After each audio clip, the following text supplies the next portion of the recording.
Assaillons les villes, franchissons les murailles. Nous sommes l'armée de Dieu qui combat dans les cieux, qui ordonne nos montagnes, jetez-vous dans la mer. Et vous, esprits méchants, retournez au désert. Nous sommes l'armée du roi, nous sommes l'armée du roi. Devant l'armée du roi, marche le roi des rois. Nous sommes l'armée du roi, nous sommes l'armée du roi. Devant l'armée du roi, marche le roi des rois. Mais on va d'abord parler de la nécessité du combat spirituel, parce que une des choses sur lesquelles Satan a le plus de loisirs par rapport aux chrétiens, c'est la passivité. Il y a beaucoup de chrétiens pour dire nous sommes plus que vainqueurs, mais moi j'ai jamais vu que quelqu'un était vainqueur sans se battre. Et on nous parle dans la Bible des armes. On nous parle de « à celui qui vaincra ». On ne vaincre pas sans se battre. Simplement, on ne se bat pas comme le monde. Mais nous sommes en guerre. Et nous sommes, plus les temps approchent et s'approchent de la fin, plus nous sommes en guerre. Et nous en voyons, même aujourd'hui depuis quelques temps, on voit très vite qu'il est en train de se passer une montée contre les chrétiens. On en entend parler dans le monde entier, mais ça arrive à nos portes maintenant. D'accord ? L'islam est là et veut absolument chasser et pourfendre les juifs et les chrétiens. Et nous voyons bien déjà que partout, les chrétiens ont un mal fou à témoigner, à être libres, etc. Mais nous avons pourtant toutes les armes. Dieu nous a donné la victoire. Il l'a accompli pour nous. Mais les chrétiens sont d'une passivité assez impressionnante. Et vous savez que les plus grands réveils qui ont lieu actuellement sont dans des pays qui ont connu les horreurs de la guerre, du communisme, de la destruction, de la persécution, en tout cas de toute façon. Et là, il y a des réveils extraordinaires. Je peux vous dire que ce n'est pas des manchots, les chrétiens dans ces pays, parce qu'ils sont chrétiens au péril de leur vie. Donc ils savent ce que c'est que de prier, d'intercéder, de déménager le ciel. C'est pas mal de déménager le ciel. Il y en a qui savent faire le ménage ici?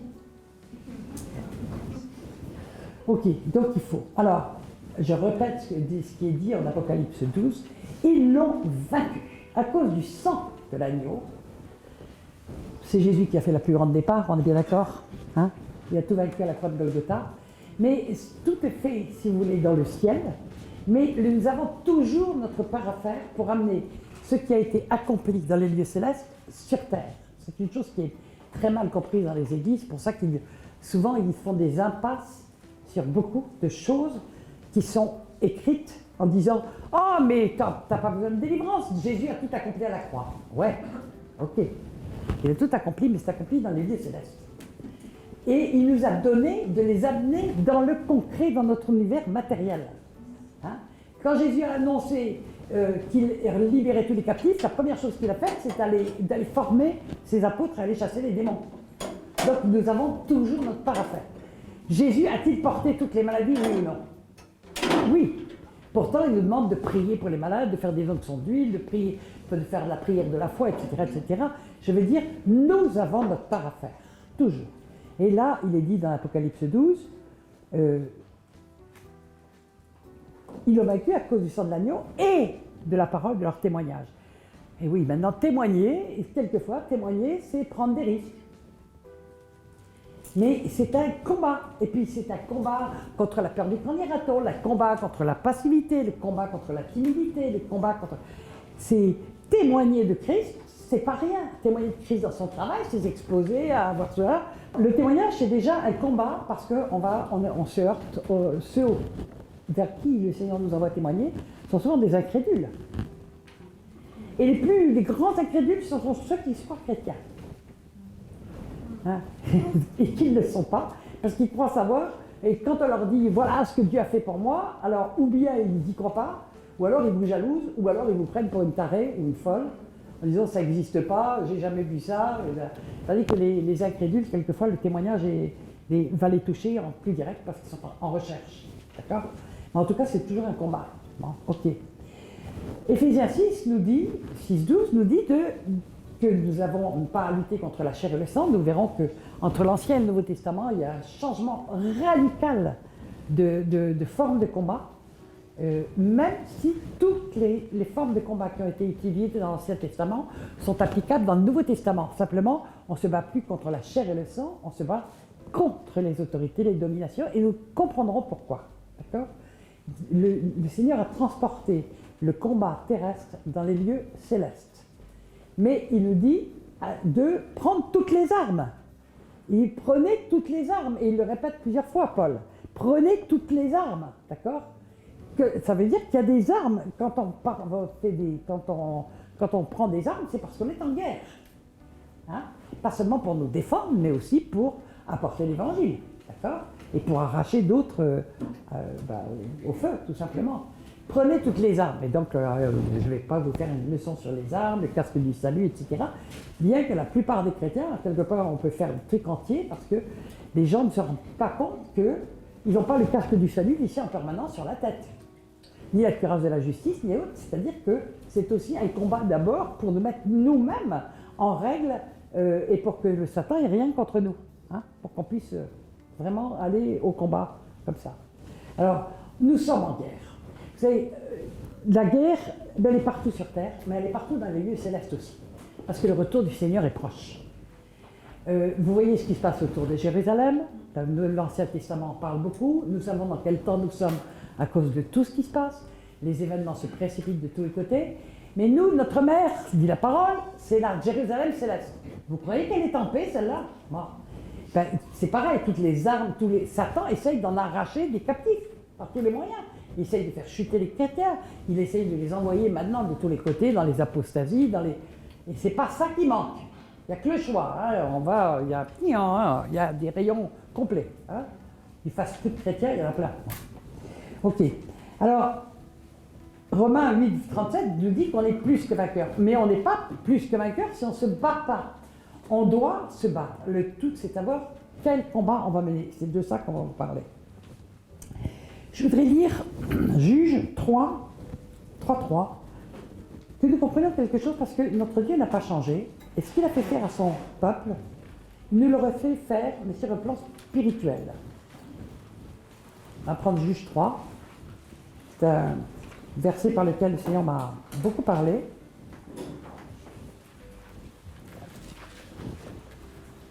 J'ai pas eu le temps de faire mes petites pages. Juge 3, ok. Voilà les nations que l'Éternel... Alors écoutez bien, parce que ça peut vous éclairer sur beaucoup de choses. Voici les nations que l'Éternel laissa pour éprouver par elles Israël, tous ceux qui n'avaient pas connu toutes les guerres de Canaan. Il voulait seulement que les générations des enfants d'Israël connussent et apprissent la guerre, ceux qui ne l'avaient pas connue auparavant. Notre Dieu n'a pas changé. On apprend beaucoup trop, et beaucoup trop de chrétiens comptent tout le temps sur les autres pour prier à leur place, ou pour prier pour eux. Mais eux ne s'investissent jamais vraiment dans le combat spirituel, dans la prière. Ils veulent tout le temps réclamer ça, et croient que c'est le travail des autres. Eh bien, la parole de Dieu nous montre que Dieu veut que nous soyons tous des guerriers. Ils devraient tous être debout sur les chaînes en train de prier Alléluia, Amen, machin. Et puis là, j'en vois, mais qui sont atterrés parce qu'ils disent oh là là, moi je ne suis pas venu pour être dérangé, je suis venu pour entendre du cool. Bon. Et ben, on va vous déranger un peu. Ok ? Alors, et puis après, il va citer toutes les nations. Dieu donc a voulu et prévu et fait exprès qu'il y ait des nations ennemies parce qu'il voulait que tous ceux qui n'avaient pas appris la guerre apprissent la guerre. Comment on apprend la guerre ? En faisant la guerre. Tu forges notre arme, tu forges nos bras au combat.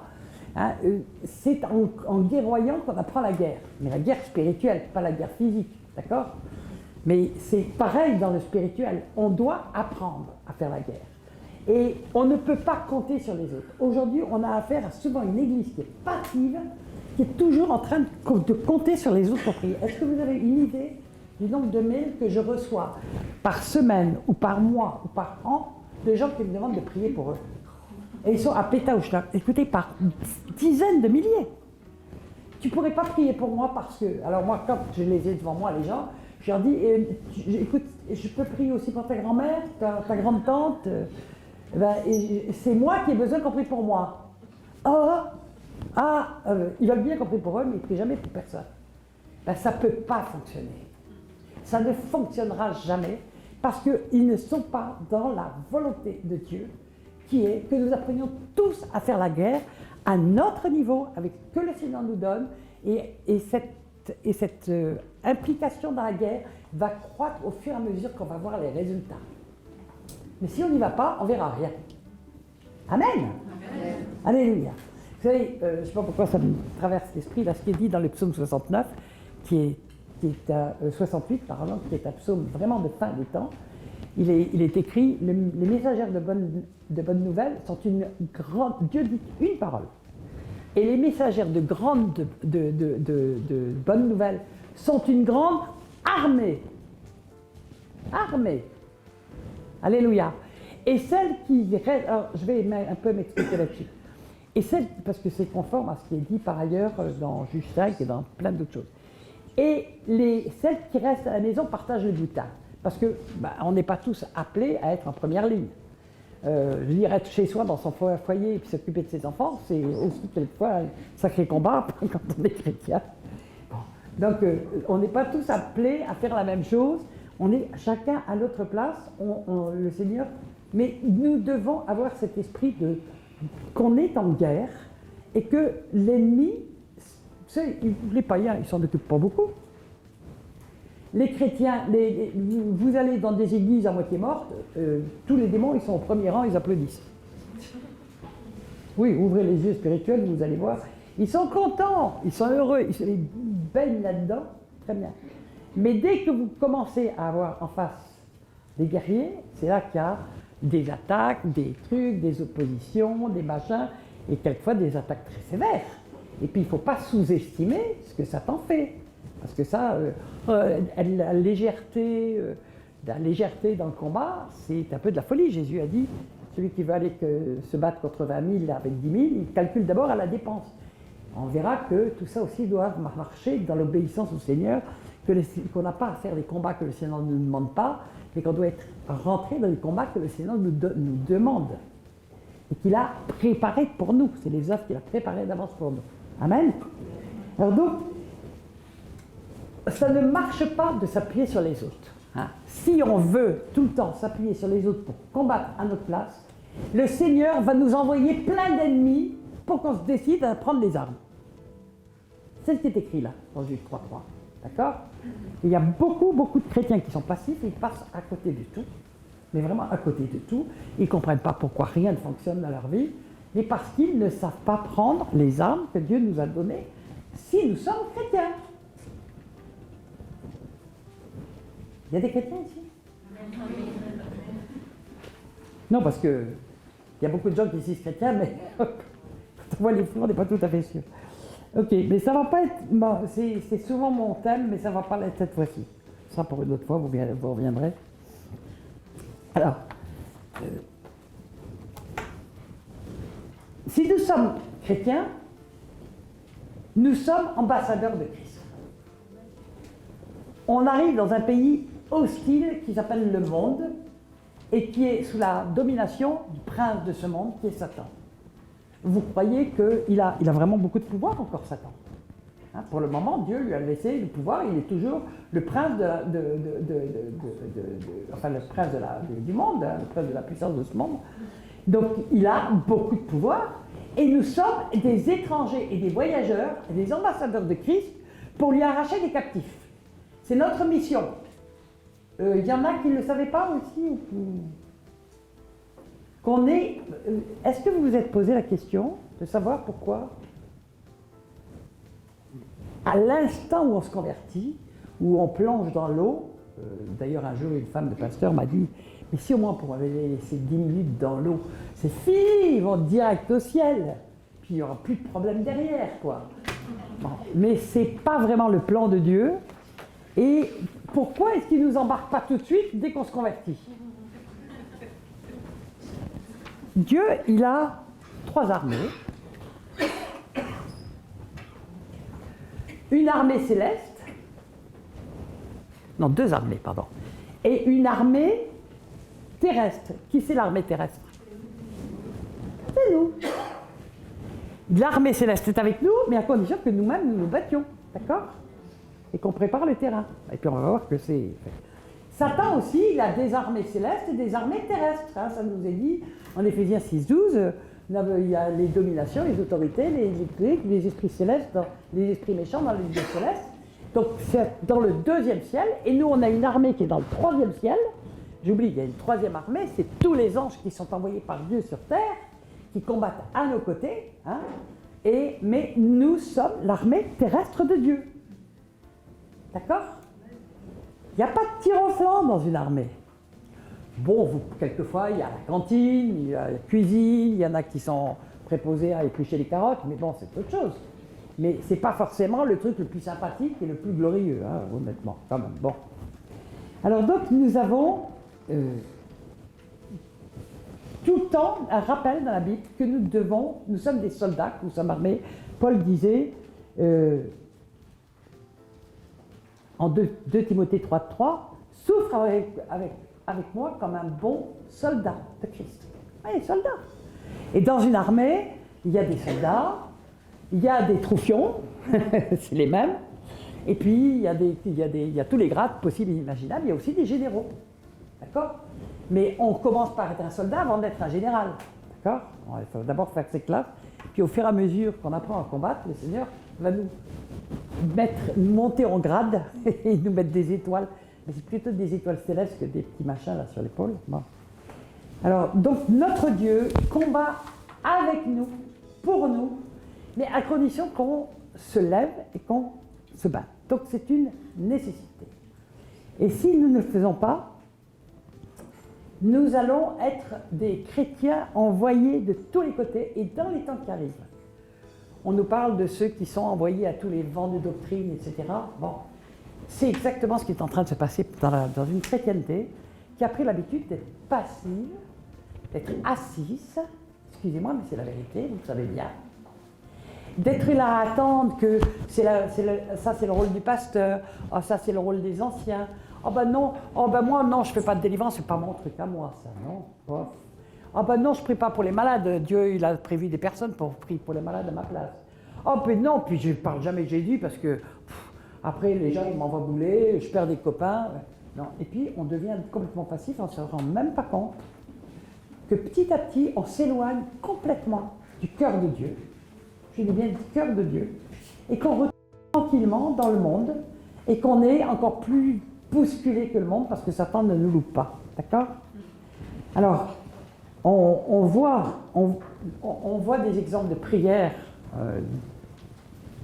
dans la parole qui ont fait basculer des empires. Par exemple, en Daniel 10, vous voyez que le prophète Daniel qui a intercédé pendant 3 semaines dans le jeûne et la prière, c'est en Daniel 9, s'entend dire qu'il s'est passé un combat titanesque dans le ciel pendant ce temps-là, que c'est une théophanie de Jésus, hein, c'est Jésus lui-même qui est venu, l'homme à l'écritoire, etc., mais qui a dû être secouru par l'ange Michael, tellement le combat était ardu, et il dit, mais maintenant on va continuer le combat et ça va renverser l'empire Mède et Perse. Peste, c'était pas mal aussi.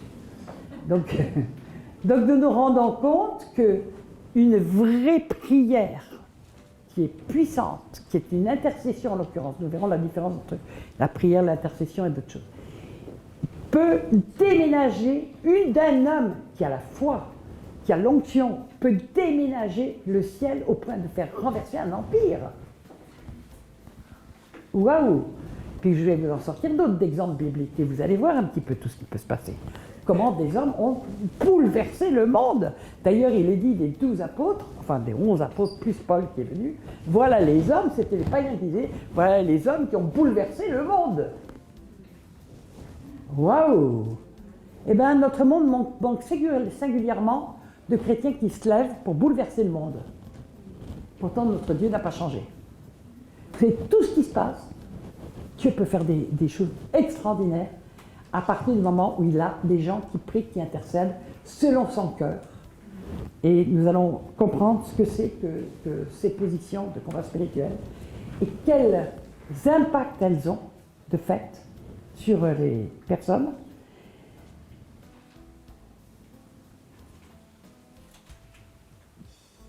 Alors, on nous parle aussi dans la parole du bon combat. Ben oui, il y a des très mauvais combats, qui ne sont pas du tout des combats que le Seigneur nous demande de mener. Et Paul dit, afin que d'après les prophéties qui t'ont été faites, tu combattes le bon combat. Très souvent, Dieu nous donne des paroles pour qu'on combatte là où il veut qu'on combatte. Si on n'entend jamais la voix du Seigneur ou qu'on ne lit jamais la Bible, parce que le Seigneur nous parle en direct par sa Bible, eh bien, nous allons quelquefois aller. Il y a des gens qui vont nous dire « Oh, bah, viens, il faut se réunir à 10, on va prier pour tel sujet. » Ce n'est pas forcément le combat que Dieu vous a donné.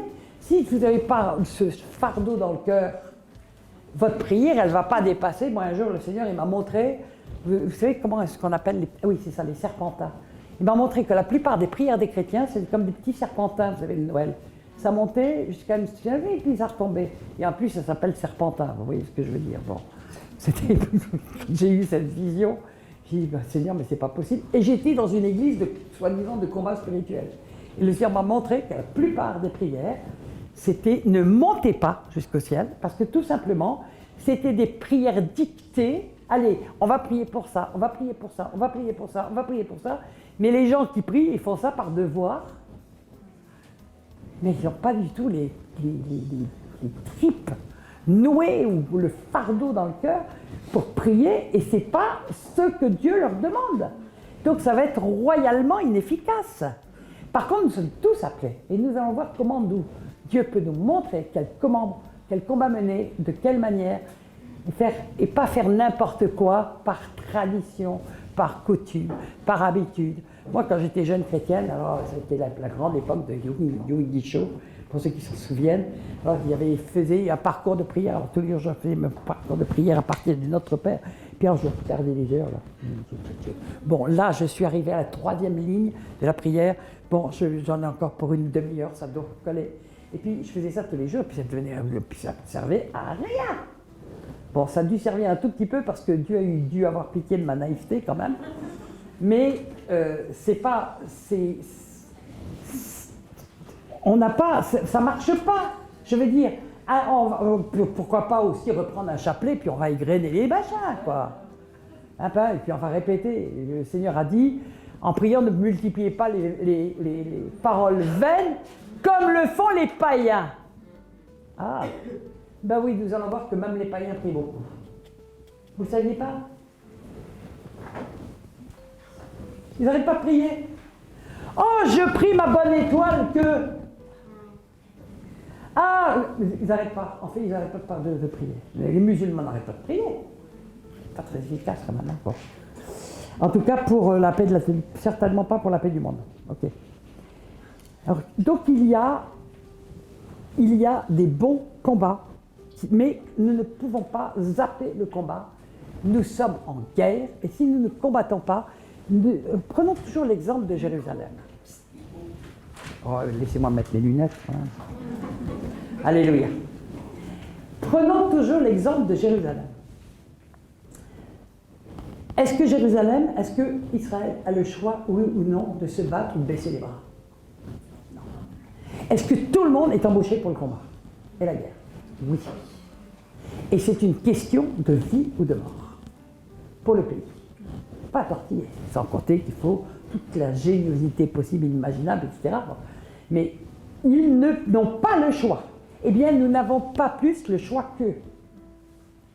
Donc, si nous ne combattons pas, comme a dit Néhémie, allez combattre pour vos femmes, pour vos enfants, nous devons non seulement combattre pour nous, mais combattre pour nos familles, combattre aussi pour d'autres. Et fardeau de Dieu, on parlera des fardeaux de Dieu.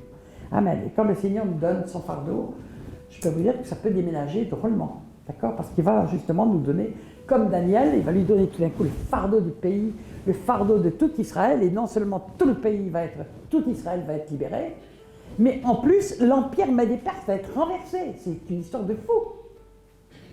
La prière d'un homme. Waouh! Moi, je suis toujours émerveillé quand je dis ça. Il est écrit, ni par force, ni par puissance, ça ne marche pas au décibel, ça ne marche pas au grand geste, mais par l'Esprit du Seigneur. Amen.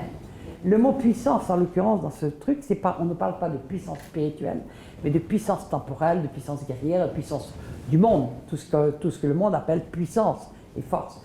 On retrouve exactement la même chose, si vous voulez, en Apocalypse, quand on nous parle de l'église de Philadelphie. On dit parce que tu as peu de puissance, mais le terme grec qui est utilisé, que j'ai oublié, c'est un terme qui parle de la puissance humaine, charnelle, des choses que le monde donne, mais pas de la puissance qui vient d'en haut. Parce que cette petite église, au contraire, elle a toute la puissance de Dieu, mais elle n'a pas la puissance du monde. Parce que tu as peu de puissance, c'est-à-dire que tu ne comptes pas aux yeux des hommes. Tu n'existes pas aux yeux des hommes. D'ailleurs, la véritable église du Seigneur, vous savez, elle est cachée en Christ. C'est écrit. On est caché en Christ. Il est écrit qu'un jour, que le monde entier attend la révélation des fils de Dieu. Peut-être un jour très proche, Dieu va manifester, même dans les églises, ce qui lui appartiennent. Et on voit de plus en plus la différence entre ceux qui lui appartiennent et ceux qui ne lui appartiennent pas. Malheureusement, beaucoup de ceux qui ne lui appartiennent pas ne le savent pas. Parce qu'on leur sert un faux évangile et on leur fait croire que, même s'ils n'ont aucune des manifestations que le Seigneur Jésus a données pour parler de la foi, Jésus a parlé de beaucoup de choses, il a dit, mais celui qui croit en moi, qui a foi, voilà ce qu'il fera. Des fleuves de vie sortiront de son sein. Bon. Vous avez vu tous les chrétiens de toutes les églises avec des fleuves de vie qui sortent de leur sein, vous? Est-ce que Jésus est un menteur? Ben, c'est tout. Jésus a dit, celui qui croit en moi, il fera les œuvres que j'ai faites, il en fera de plus grandes parce que je m'en vais au Père. Vous avez vu beaucoup de choses comme ça se réaliser, vous, dans les... Bon, soyons sérieux. Jésus a lui-même a dit, quand le Fils de l'homme reviendra, retrouvera-t-il encore la foi sur terre? Ça veut dire qu'il y a de plus en plus de croyants, mais de moins en moins de vraie foi. Jésus a dit, Marc 16, 17, « Voilà les miracles qui accompagneront ceux qui ont cru. En mon nom, ils chasseront les démons. Ils imposeront les mains aux malades et les malades seront guéris. S'ils boivent quelques breuvages mortels, il leur fera point de mal. » Vous connaissez beaucoup de chrétiens qui, dès qu'ils imposent les mains aux malades, dès qu'ils commencent à prendre l'autorité pour chasser les démons, il y a des démons qui se manifestent et qui commencent à partir. Ça veut dire quoi? Dans la plupart des églises, on voit rien de tout ça. Alors dedans, est-ce qu'il y a au moins un chrétien? Est-ce qu'il y a un chrétien dans la salle? Oui, il y en a ici. Non mais vous savez, j'ai fait plusieurs fois, le Seigneur à un moment donné m'a vraiment montré la réalité et il m'a commencé à me faire parler de la foi. Et au début, je faisais ça, plus après. Au début, je disais, qui est chrétien ici? Alors tout le monde, ouais, moi je suis chrétien. Hein. Puis une fois que j'avais sorti tous les signes qui accompagnent la véritable foi, je disais, reste-t-il un chrétien dans la salle? Mais ça remettait bien les pendules à l'heure et on se rendait compte qu'on était, même moi quand le Seigneur m'a fait lire, j'ai dit, mais on est tellement loin des critères que Dieu a donnés pour dire qu'on est dans la véritable foi. Parce que la foi s'accompagne de fruits, la foi s'accompagne de puissance, la foi s'accompagne de signes et de prodiges. Et Jésus, il n'a pas dit, voilà les signes qui accompagneront mes pasteurs. Il est redit en Hébreu 5, Dieu accompagnant leur témoignage de signes, de prodiges et de miracles. Il parle des disciples, tout simplement. Donc, maintenant, on appelle chrétien un peu n'importe qui. Mais les églises n'ont pas formé de disciples. Je suis désolé de le dire, il y en a très peu. Les disciples qui ont été formés, la plupart du temps, l'ont été par le Seigneur directement. Et je dirais malgré le système. Malgré. Moi, j'ai un fardeau épouvantable pour l'Église. Je pleure en disant, mais Seigneur, tous ces gens qui se croient sauvés et qui ne le sont pas, vont s'entendre dire ce que Jésus a annoncé lui-même, vous allez trouver la porte close. Vous aurez des pleurs et des grincements de dents en comprenant que vous avez été rejeté parce que vous croyez être sauvé et qu'aux yeux de Dieu, vous ne l'étiez pas.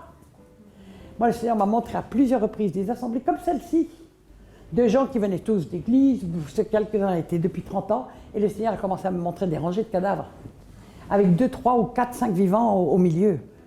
Ah, et quand j'ai vu ça, j'ai dit, mais Seigneur, c'est pas possible, j'ai mal vu, mais je savais que c'était la vérité. Mais le Seigneur a commencé à me faire pleurer sur l'état de son église.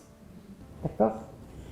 Et les séminaires que je fais, moi, je bouillonne, mais j'ai envie de prendre tous les chrétiens pour en faire des guerriers, des soldats, des gens qui vont rentrer dans tout ce que le Seigneur a préparé pour eux, et non pas des chrétiens du dimanche passifs qui font 2, 3 trucs dans la semaine, mais qui le reste du temps ne sont pas chrétiens.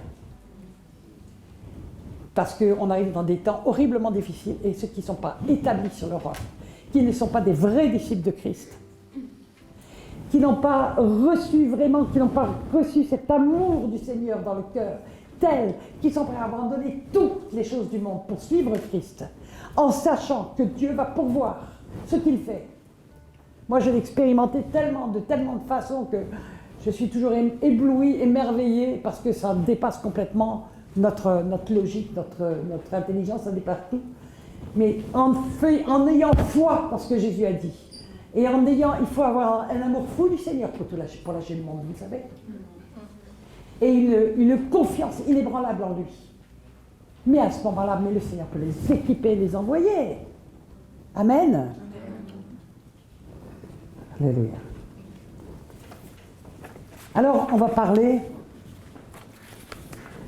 de la première position. Je vous résume les 7 positions, très rapidement, de combat spirituel, parce que, en général, les gens confondent tout. Il y a la prière de la foi. Je vais rajouter de la foi, parce qu'il y a beaucoup de prières qui ne sont pas du tout les prières de la foi. La deuxième position, c'est la louange. Alors, dans la prière, nous parlons de nous, ou de nos soucis, de nos fardeaux, de nos proches, à Dieu. Donc, on parle de nous à Dieu dans la prière. Hein. On vient exposer à Dieu nos problèmes, nos trucs, et on demande au Seigneur d'intervenir. Il a été établi que 98% des prières chrétiennes, enfin n'étaient que de la prière pour soi. C'est énorme, d'accord? C'est énorme. La deuxième position, c'est la louange. Il se passe quelque chose de très étonnant dans la louange. Est-ce que vous n'avez jamais remarqué que dans la louange, on parle de Dieu à Dieu. On dit à Dieu qui il est. Tu es le roi de gloire. On a chanté ça tout à l'heure. Le Seigneur des seigneurs, tu es ceci, tu établis ton trône dans les cieux, tu fais ceci. Et on reprend la plupart du temps dans la louange des paroles de la Bible. Pourquoi est-ce que la louange a une telle puissance? Puisqu'il est dit que Dieu siège au milieu des louanges de son peuple. Et il est dit aussi, dans un psaume de David, je m'écris « Loué soit l'Éternel et je suis délivré de tous mes ennemis ». Donc il y a une très grande puissance dans la louange. Mais où est cette puissance dans nos louanges? Pourquoi est-ce qu'on doit parler de Dieu à Dieu et louer ce qui est Dieu? C'est parce que la plupart d'entre nous ne connaissons pas notre Dieu. Et que dans la louange, on va répéter qui est notre Dieu. Et si on fait la louange vraiment en écoutant les paroles qu'on fait, c'est bien dommage qu'on ait quelquefois tous ces instruments-là. Parce que les gens chantent mécaniquement des chants qu'ils connaissent par cœur et ils ne se rendent même pas compte, la plupart du temps, des paroles qu'ils prononcent. Ou elles ne rentrent pas, elles restent superficielles, elles ne rentrent pas dans leur cœur. Quand on chante couronné de 1000 couronnes, comme on l'a fait tout à l'heure, attendez, combien ont compris, ont eu en même temps la révélation de l'éclat, de la majesté de Christ? On chante d'une manière mécanique, d'accord? Alors, c'est terrible parce que c'est pas la vraie louange, ça. Parce que la louange, elle part du cœur, elle doit partir du plus profond du cœur, et c'est l'expression de qui est Dieu pour nous qu'on va dire. Et donc, ça fortifie notre foi. Et Dieu est le rémunérateur de notre foi. Dieu veut que notre foi augmente, et il veut tout faire pour que notre foi augmente. Parce que c'est à partir de notre foi qu'il peut agir. Mais donc, La louange va tout le temps nous rappeler qui est notre Dieu. Le problème, c'est que souvent, on l'a fait d'une manière un peu mécanique, un peu superficielle, un petit peu sans rentrer vraiment de tout cœur dedans, avec des paroles qui viennent comme des épées, nous toucher jusqu'au plus profond du cœur. Parce qu'on vous dit des choses extraordinaires qui viennent de la parole de Dieu, la plupart du temps. Toutes les belles louanges ointes viennent de la parole de Dieu. Des psaumes, etc., etc. Ou de tout ce qui est dit sur Christ, etc. Donc, à partir du moment où on est dans cette position pour la louange, qu'on prend ça, non pas, excusez-moi de le dire, mais comme une espèce de péricube avant qu'on passe au message. Attendez, moi je n'ai même pas vu ça dans la Bible. Parce que je n'ai jamais même vu que les prédications de Jésus commençaient par de la louange. Pas une. Les apôtres non plus. En réalité, la louange se passait nuit et jour dans toutes les maisons. Ils se retrouvaient, ils louaient Dieu ensemble. Et ça partait, ça fusait comme des cris. Ils n'avaient pas de rétroprojecteur, il n'y avait pas de trucs, mais les louanges fusaient parce qu'ils aimaient leur Dieu et qu'ils avaient envie de lui dire qui il était. Parce que ça nous fortifie nous-mêmes. Vous comprenez ce que je vous dis? Donc déjà, à ce niveau-là, on est déjà pas là. Je vous en reparlerai. Troisième étape, donc là on parle de Dieu à Dieu. Troisième étape, l'adoration. Si vous n'êtes pas passé par la case louange, vous n'allez pas pouvoir entrer dans l'adoration. Parce que tout simplement, quand vous êtes vraiment un cœur de louange, vous allez vous projeter devant le trône de grâce. Et quand on est devant le trône de grâce, on ne parle même plus. Dans l'adoration, quelquefois on chante, mais on ne parle même plus. On est dans le silence, on est devant le trône de grâce, on n'a plus rien à dire. Hein, taisez-vous, sachez que je suis Dieu. On est comme ça et on est à genoux devant le trône de grâce. Donc on est dans le silence. Et c'est là que la parole de Dieu peut sortir. C'est là que Dieu peut nous parler. C'est là que notre cœur est disposé pour entendre la voix de Dieu. Et c'est là qu'il peut nous donner ses directives. Hein, d'ailleurs, il est dit en Hébreux 12 que nous devons aller devant le trône de grâce pour y trouver miséricorde et secours au moment opportun. C'est-à-dire que nous allons y trouver des appuis, nous allons entendre Dieu qui va nous donner ses directives et nous allons marcher dans les bonnes voies. Il y a très peu de chrétiens qui arrivent au stade d'adoration. Moi, un jour, je me souviens, j'étais jeune chrétienne, mais j'étais déjà dans le ministère depuis des années quand même. Et souvent, quand je zappais, quand on chantait le chant, oh Seigneur, je t'adore. Oui. Mais un jour, j'ai dit, mais Seigneur, je suis une menteuse, je ne sais même pas ce que c'est que t'adorer. Je me suis rendu compte que je ne savais pas.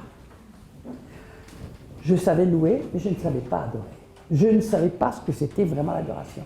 Et j'ai commencé à supplier Dieu de me donner un cœur d'adorateur. Je lui ai dit, tu cherches tes adorateurs en esprit et en vérité. Donc ça veut dire qu'ils sont rares. Vous savez qu'il n'y a que deux types de personnes que Dieu cherche dans la Bible. Il ne cherche pas les pasteurs, c'est lui qui les donne. Il ne cherche pas les évangélistes, c'est lui qui les donne. Il ne cherche pas les apôtres, il ne cherche pas les... Il cherche des adorateurs et il cherche des intercesseurs. Je cherche un homme qui intercède. Deux choses. Pourtant, ce sont les adorateurs et les intercesseurs qui portent toute l'Église. Ce n'est pas les pasteurs, ce n'est pas les ministères. Ce sont les intercesseurs et les adorateurs. Parce que les adorateurs reçoivent les fardeaux de Dieu quand ils sont devant le trône de grâce. Ils vont pouvoir les communiquer et très souvent peuvent prophétiser ce que Dieu veut. Et nous en verrons des exemples très fermes dans la Bible, des exemples extraordinaires avec les effets et l'impact que ça a eu. Donc là, c'est une position de silence. La quatrième position, qui va souvent avec toutes les autres positions, qui peut aller avec toutes les autres positions, c'est la position du jeûne. Alors, il y a des gens qui jeûnent plus facilement que d'autres. Il y a des gens qui ont beaucoup plus de mal à jeûner. Le problème n'est pas là. Le problème, c'est le cœur avec lequel on le fait. Parce que le jeûne, c'est dire à sa chair de se taire, justement pour pouvoir avoir le cœur qui est libéré par rapport à Dieu. Et il y a beaucoup de gens qui font des jeûnes complètement de traviole. Il y a des jeûnes pour le combat. Dieu peut souvent pousser des gens à jeûner pour le combat. Je vous en parlerai dans plein de circonstances où il est dit, par exemple, cet esprit ne sort que par la prière et par le jeûne, j'y reviendrai. Donc c'est une position de guerre, c'est une position de combat. Mais ça peut être aussi une position, c'est avant tout, dans toute la Bible, une position d'humiliation, c'est-à-dire où on humilie sa chair pour pouvoir s'humilier soi-même, son âme, etc. C'est-à-dire être prêt à rentrer dans une des vraies repentances, dans des vrais trucs. Il y a plein de choses autour du jeûne. Alors, on en reparlera. La 5e position dont nous parlerons, c'est la position d'intercesseur. La position d'intercesseur, alors, dans le jeûne, aussi, on est à l'écoute de Dieu. Bon. Dans l'adoration, on est à l'écoute de Dieu, on est devant le trône de grâce. Et on est dans l'humiliation parce qu'on est à genoux devant Dieu. Dans l'intercession, ça c'est quelque chose de très étonnant, très extraordinaire. Dieu lève des intercesseurs, mais il faut que l'intercesseur le veuille. C'est une position extraordinaire, l'intercesseur. C'est pour ça que Dieu dit qu'il cherche des intercesseurs. Ce sont des gens qui se déchargent complètement sur Dieu de tout leur fardeau personnel, là, pour ne prendre que les fardeaux de Dieu et ne s'occuper que des fardeaux de Dieu et endosser à la place des pays, des peuples, etc., leurs fautes pour supplier Dieu d'agir en faveur pour eux. Il faut beaucoup d'amour. Alors il y a des intercesseurs pour les jeunes, des intercesseurs pour les enfants, des intercesseurs pour les prisons, des intercesseurs pour les malades, des intercesseurs pour les musulmans, des intercesseurs pour les catholiques, des intercesseurs pour l'Église. Dieu cherche des intercesseurs parce que les sujets d'intercession, il y en a des millions.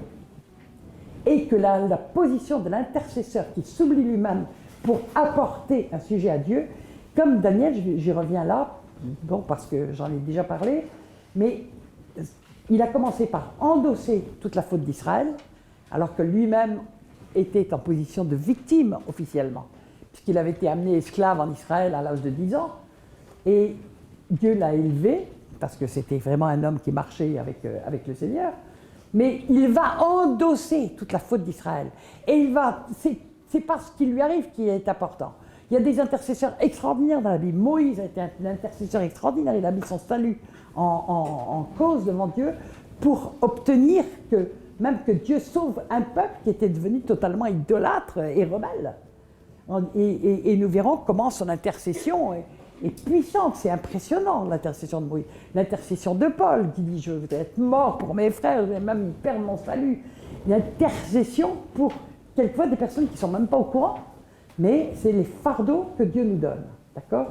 Donc l'intercesseur, c'est celui qui se met entre Dieu et des sujets, des hommes, des groupes d'hommes ou des pays ou des nations, pour prier Dieu pour des gens qui ne le peuvent pas. Quelquefois c'est pour une personne, pour un malade, pour quelqu'un qui serait incapable de prier. Et tout d'un coup, on va recevoir le fardeau de prier à sa place et d'endosser la confession. Et nous verrons qu'il y a beaucoup d'exemples et que c'est extrêmement puissant aussi. La 6e position, alors ça c'est 5 positions qu'on trouve dans l'Ancien Testament. La 6e position, on ne la trouve qu'à partir du Nouveau Testament, c'est chasser les démons. Et nous verrons que ce n'est qu'à partir du moment où Jésus est venu sur terre et a vaincu le monde, parce que c'est écrit qu'avant la croix, il a dit « Prenez courage », c'est en Jean 16, « Prenez courage parce que j'ai vaincu le monde ». C'est-à-dire qu'en ne péchant point, il a repris le contrôle du monde. C'est à partir de ce moment-là seulement qu'il y a pu y avoir la possibilité pour tous ceux qui étaient pardonnés de leurs péchés, purifiés par le sang de l'agneau, d'entrer dans l'autorité contre les démons. Vous ne le verrez jamais dans l'Ancien Testament. Donc c'était une doctrine nouvelle, même pour les Juifs, ils le disent en Marc 1, d'accord? Et puis la dernière position, c'est le combat territorial, la guerre territoriale, pour reprendre à l'ennemi ce qu'il a pris. Hein? Guerre territoriale. Alors il y en a dans l'Ancien Testament, mais dans le Nouveau Testament, Dieu nous donne d'autres moyens, parce qu'on ne va plus aller combattre les Philistins ou autres, on va aller combattre les autorités, les dominations, etc. Et là, nous verrons que c'est une stratégie qui ne peut être donnée que par Dieu, mais que tout ce qui s'est passé dans l'Ancien Testament, comme modèle, peut être transposé dans le Nouveau Testament, en sachant que cette fois-ci, ce ne sera plus contre la chair et le sang qu'on va se battre, mais contre les dominations, mais sur des ordres de Dieu très, très clairs, et qu'on peut reprendre des pays pour le Seigneur. Eh bien, quel enthousiasme! Amen, amen. Non, mais j'ai affaire à une bande d'incrédules. On peut reprendre un pays pour le Seigneur, parce que c'est écrit dans la Bible. Si mon peuple pleure, s'humilie, cherche ma face, s'il se repent de toutes ses mauvaises actions, je l'écouterai des cieux, je l'exaucerai et je guérirai quoi? Son pays. La France, elle est malade, non? Bon, eh bien, Dieu n'a pas changé. Alléluia. Alors, on va parler de la prière de la foi. Donc, et là, vous voyez, bon, dans la cinquième position, donc on se met en position entre Dieu et tout fardeau, et on parle d'autres personnes à Dieu. Et puis dans la sixième position, on parle directement aux démons, et dans la septième position, on prend tout. On a besoin de tout, toutes les positions. Donc notre prière doit être axée sur la foi, et la foi vient de ce qu'on entend, et ce qu'on entend vient de la parole de Dieu. Quand nous avons reçu une parole, nous pouvons prier dessus, et nous savons qu'elle va s'exaucer, parce qu'on prie sur cette parole avec la certitude que puisque Dieu l'a dit, ça va arriver. Pas forcément dans notre temps, parce que Dieu dit, si la prophétie tarde, attends-la. D'accord? Non, il y a le temps de Dieu aussi pour la réalisation des choses. Mais en tout cas, nous savons que nous pouvons, si Dieu nous l'a dit, on peut prier dessus, on sait que c'est pour nous, que Dieu nous l'a fait. Parce qu'on peut aussi, il y a des gens qui mettent dans leur coin tous les jours, ils ont le portfolio avec toutes les promesses de Dieu pour tout le monde. Un truc, et puis tous les jours ils disent, ah ça veut dire, cette promesse, elle me plaît bien, là, je la prends. Oui, mais bon, c'est pas forcément celle que Dieu a pour vous ce jour-là. Hein. C'est pour ça qu'il vaut mieux quand même lire la parole, parce que Dieu va quand même nous parler. Alléluia.